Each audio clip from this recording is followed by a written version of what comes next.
श्री गणेशाय नमः। सुनि केवट के बन सिया रामा, प्रेम लपेटे अटपटे रामा, बेसे करुणायन सिया रामा, चितई जानकी लखन तन रामा, दीन दयाल बिरध संभारे, हराओ नाथ मम संकट भारी। अर्थात केवट के प्रेम में लपेटे हुए अटपटे वचन सुनकर करुणा धाम श्री रामचंद्र जी जानकी जी और लक्ष्मण जी की ओर देखकर हंसे। कृपा सिंधु बोले मुस्काए, सोई करु जय तब ना बिन जाए, बेगियानु जल पाए पखारू, होते विलंब उतारे ही पारू। अर्थात कृपा के समुद्र श्री रामचंद्र जी केवट से मुस्कुराकर बोले, भाई तू वही कर जिससे तेरी नाव ना जाए, जल्दी पानी ला और पैर धो ले, देर हो रही है, पार उतार दे। जा सुनामि सुमिरत एक बारा, उतरहि नर भव सिंधु अपारा, सोई कृपालु केवट ही निहोरा, जहि जगु किए हितु पगहु ते थोरा। अर्थात एक बार जिनका नाम स्मरण करते ही मनुष्य अपार भव सागर के पार उतर जाते हैं, और जिन्होंने 52 अवतार में जगत को 3 पग से भी छोटा कर दिया था, 2 ही पग में त्रिलोक की को नाप लिया था, वही कृपालु श्री रामचंद्र जी गंगा जी से पार उतारने के लिए केवट का निहोरा कर रहे हैं। पद नक निरखि देव सरी हरिषि, सुनि प्रभु बचन मोह मति करिषि, केवट राम रजाय सुभावा, पानी कठबता भरि ले आवा। अर्थात प्रभु के इन वचनों को सुनकर गंगा जी की बुद्धि मोह से खिंच गई थी कि ये साक्षात भगवान होकर भी पार उतारने के लिए केवट का निहोरा कैसे कर रहे हैं। परंतु समीप आने पर अपनी उत्पत्ति के स्थान पद नखों को देखते ही उन्हें पहचानकर देव नदी गंगा जी हर्षित हो गई। वे समझ गई कि भगवान नर लीला कर रहे हैं। इससे उनका मोह नष्ट हो गया और इन चरणों का स्पर्श प्राप्त करके मैं धन्य होंगी, यह विचार कर वे हर्षित हो गई। केवट श्री रामचंद्र जी की आज्ञा पाकर कठौते में भरकर जल ले आया। अति आनंद उमगे अनुरागा, चरण सरोज पखारन लागा, बरसि सुमन सुर सकल सिहाई, यही समय पुण्य पुंज कोई नाही। अर्थात अत्यंत आनंद और प्रेम में उमंग कर वह भगवान के चरण कमल धोने लगा। सब देवता फूल बरसाकर सिहाने लगे कि इसके समान पुण्य की राशि कोई नहीं है। पद पखारी जलुपान करी रामा, आपु सहित परिवार सिया रामा, पितर पारु करी प्रभु पुनि रामा, मुदित गए ले पार सिया रामा, दीन दयाल विरध संभारे, हरौ नाथ मम संकट भारी। अर्थात चरणों को धोकर और सारे परिवार सहित स्वयं उस जल चरणोदक को पीकर पहले उस महान पुण्य के द्वारा अपने पितरों को भवसागर से पार कर फिर आनंद पूर्वक प्रभु श्री रामचंद्र जी को गंगा जी के पार ले गया। उतरी ठाड़ भय सुर सरी रेता, सिय रामू गोलखन समेता, के बटे उतरी दंड बत कीना, प्रभु सकुच ए नहीं कछु दीना। अर्थात निषादराज और लक्ष्मण जी सहित श्री सीता जी और श्री रामचंद्र जी नाव से उतरकर गंगा जी की रेत बालू में खड़े हो गए। तब केवट ने उतरकर दंडवत की। उसको दंडवत करते देखकर प्रभु को संकोच हुआ कि इसको कुछ दिया नहीं। पियहिए की सिय जान निहारी, मनि मुदित उतारी, कहे कृपाल ले ही उतराई, केवट चरण गहे अकुलाई। अर्थात पति के हृदय की जानने वाली सीता जी ने आनंद भरे मन से अपनी रत्न जटित अंगूठी उंगली से उतारी। कृपालु श्री रामचंद्र जी ने केवट से कहा, नाव की उतराई लो। केवट ने व्याकुल होकर चरण पकड़ लिए। नाथ आज मैं काह न पावा, मिटे दोष दुख दारिद दावा, बहुत काल में कीनी मजूरी, आज दीन विधि बनी भली भूरी। अर्थात उसने कहा, हे नाथ, आज मैंने क्या नहीं पाया। मेरे दोष दुख और दरिद्रता की आग आज बुझ गई है। मैंने बहुत समय तक मजदूरी की, विधाता ने आज बहुत अच्छी भरपूर मजदूरी दे दी। अब कछु नाथ न चाहे मोरे, दीन दयाल अनुग्रह तोरे, फिर अति बारे मोही जो देवा, सो प्रसादु में सिर धरि लेवा। अर्थात हे नाथ, हे दीनदयाल, आपकी कृपा से अब मुझे कुछ नहीं चाहिए। लौटती बार आप मुझे जो कुछ देंगे वह प्रसाद में सिर चढ़ाकर लूंगा। बहुत कीन प्रभु लखन सिय रामा, नहीं कछु केवट ले सिय रामा, बिता कीन करुणा यतन रामा, भगति विमल बरुदे सिय रामा, दीन दयाल विरधु संभारे, हरौ नाथ मम संकट भारी। अर्थात प्रभु श्री राम जी, लक्ष्मण जी और सीता जी ने बहुत अनुग्रह या यत्न किया, पर केवट कुछ नहीं लेता। तब करुणा के धाम भगवान श्री रामचंद्र जी ने निर्मल भक्ति का वरदान देकर उसे विदा किया। तब मज्जनु करी रघुकुल नाथा पूजी पार्थिव नायऊ माथा सिर सुर सरी कयऊ कर जोरी मातु मनोरथ पुरो बिमोरी।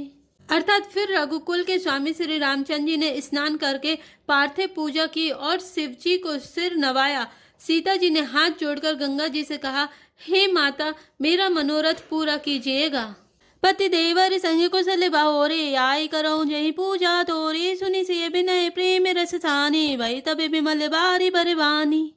अर्थात जिससे मैं पति और देवर के साथ कुशल पूर्वक लौट आकर तुम्हारी पूजा करूं। सीता जी की प्रेम रस में सनी हुई विनती सुनकर तब गंगा जी के निर्मल जल में से श्रेष्ठ वाणी हुई। सुनि रघुबीर प्रिया वै देई तब प्रभाव जग विदित न केही लोक हुई बिलोकत तोरे तोई से वही सब सिद्धि कर जोरे। अर्थात हे रघुवीर की प्रियतमा जानकी सुनो, तुम्हारा प्रभाव जगत में किसे नहीं मालूम है। तुम्हारी कृपा दृष्टि से देखते ही लोग लोकपाल हो जाते हैं। सब सिद्धियां हाथ जोड़े तुम्हारी सेवा करती हैं। तुम जो हमें बड़ी विनय सुनाई कृपा कीने मोहि दीन बढ़ाई तदपि देवी मैं देवी असीसा सफल होने हित निज बागीसा। अर्थात तुमने जो मुझको बड़ी विनती सुनाई यह तो मुझ पर कृपा की और मुझे बढ़ाई दी है, तो भी हे देवी मैं अपनी वाणी सफल होने के लिए तुम्हें आशीर्वाद दूंगी। प्राणनाथ देवर सहित रामा कुशल कौशला हाय सिया रामा पूजय सब मन कामना रामा सुजसु रहे जग छाई सिया रामा दीन दयाल विरधु संभारी अरौनाथ मम संकट भारी। अर्थात तुम अपने प्राणनाथ और देवर सहित कुशल पूर्वक अयोध्या लौटोगी, तुम्हारी सारी मनः कामनाएं पूरी होंगी और तुम्हारा सुंदर यश जगत भर में छा जाएगा। गंग बचन सुनी मंगल मूला मुदित सिए सुर सरी अनुकूला तब प्रभु गोई कहो घर जाहु सुनत सुख मुख भाउर दाहु। अर्थात मंगल के मूल गंगा जी के वचन सुनकर और देव नदी को अनुकूल देखकर सीता जी आनंदित हुई। तब प्रभु श्री रामचंद्र जी ने निषाद राज गोह से कहा कि भैया अब तुम घर जाओ। यह सुनते ही उसका मुंह सूख गया और हृदय में दाह उत्पन्न हो गया। दीन बचन गोह कह कर जोरी विनय सुनाऊ रघुकुल मनि मोरी नाथ साथ रही पंथु दिखाई करी दिन चारि चरण सेवकाई। अर्थात गो हाथ जोड़कर दीन बचन बोला, हे रघुकुल शिरोमणि मेरी विनती सुनिए। मैं नाथ आपके साथ रहकर रास्ता दिखाकर 4 दिन चरणों की सेवा करके जही बन जाए रहवे रघुराई परन कुटी में कर विसुहाई तब मोहि के जैसे देव रजाई सोई करी हूँ रघुवीर दुहाई। अर्थात हे रघुराज जिस वन में आप जाकर रहेंगे वहां मैं सुंदर पर्ण कुटी पत्तों की कुटियां बना दूंगा। तब मुझे आप जैसी आज्ञा देंगे, मुझे रघुवीर आपकी दुहाई है मैं वैसा ही करूंगा। सहज सने राम लखी सासु संग लिए गो हृदय हुलासु पुनि गो ज्ञाति बोली सब लीने करी परितो सुविधा तब कीने। अर्थात उसके स्वाभाविक प्रेम को देखकर श्री रामचंद्र जी ने उसको साथ ले लिया। इससे गोह के हृदय में बड़ा आनंद हुआ। फिर गोह निषादराज ने अपनी जाति के लोगों को बुला लिया और उनका संतोष करा के तब उनको विदा किया। तब गणपति से विसुमरी प्रभु रामा नाय सुर सरि हिमाथ सिया रामा सका अनुज सिय सहित बन रामा गबन कीन रघुनाथ सिया रामा दीन दयाल विरधु संभारे हरौनाथ मम संकट भारी। अर्थात तब प्रभु श्री रघुनाथ जी गणेश जी और शिव जी का स्मरण करके तथा गंगा जी को मस्तक नवाकर सखा निषाद राज छोटे भाई लक्ष्मण जी और सीता जी सहित वन को चले। तेई दिन भयो बिटप तर बासु लखन सखा सब कीन सुपासु प्राते प्राते कृत करी रघुराई तीरथ राजु देख प्रभु जाई। अर्थात उस दिन पेड़ के नीचे निवास हुआ। लक्ष्मण जी और सखा गोह ने विश्राम की सब सुव्यवस्था कर दी। प्रभु श्री रामचंद्र जी ने सवेरे प्रातः काल की सब क्रियाएं करके जाकर तीर्थों के राजा प्रयाग के दर्शन किए। सच विसत्य श्रद्धा प्रिय नारी माघव सरिस मीतु हितकारी चारि पदार्थ भरा भंडारो पुण्य प्रदेश देश अति चारु। अर्थात उस राजा का सत्य मंत्री है, श्रद्धा प्यारी स्त्री है और श्री वेणी माघव जी सरी के हितकारी मित्र है। 4 पदार्थों धर्म अर्थ काम और मोक्ष से भंडार भरा है और वह पुण्यमय प्रांत ही उस राजा का सुंदर देश है। क्षेत्रु अगम गड़गाड़ सुहावा सपने नहीं प्रतिपक्षे पावा से निसकल तीरथ भर बीरा कलु से अनीक दल निरन धीरा। अर्थात प्रयाग क्षेत्र की दुर्गम, मजबूत और सुंदर गढ़ किला है, जिसको स्वप्न में भी पाप रूपी शत्रु नहीं पा सकते हैं। संपूर्ण तीर्थ ही उसके श्रेष्ठ वीर सैनिक हैं, जो पाप की सेना को कुचल डालने वाले और बड़े रणधीर हैं।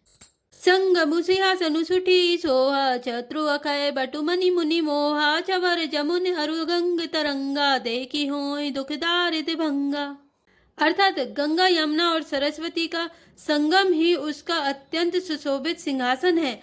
अक्षय वट छत्र है, जो मुनियों के भी मन को मोहित कर लेता है। यमुना जी और गंगा जी की तरंगे उसके श्याम और श्वेत चंवर है, जिनको देखकर ही दुख और दरिद्रता नष्ट हो जाती है। से वही सुकृति साधु सुचि रामा, पावई सब मन काम सिया रामा, बंदी बेद पुराण गण रामा, कहे विमल गुण ग्राम सिया रामा, दीन दयाल हृदय संभारे, हराओ नाथ मम संकट भारे। अर्थात पुण्यात्मा पवित्र साधु उसकी सेवा करते हैं और सब मनोरथ पाते हैं। वेद और पुराणों में समूह भाट है, जो उसके निर्मल गुण गणों का बखान करते हैं। जय श्री राम, जय जय हनुमान।